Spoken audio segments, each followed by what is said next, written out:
pakawalan. Ito naman po ay halimbawa ay nakabaon ng ganon. So pag nakabaon na yan, sabi ko kasi nakabaon na ng half inch, pag ginanon mo yan, siyempre, guris yan, mawawakwak yung ano mo, tiyan mo. Kailangan, di ba, binigay mo na cellphone mo, hold up daw. Okay, ito Realme. Bibili ako niyan ulit sa Pasko. Wallet, binigay mo wallet, kinuha na naman yung wallet. Tapos, sasaksak pa rin siya, atras ka konti, atras ka gano'n, para sinakabaw na yun eh. I-atras mo yung itong paa na to. So, pag tinusok niya diretsyo, kuhanin mong gano'n.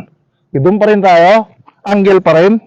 Ito kasi pagka sumangga ka, kailangan magkaroon ng angle.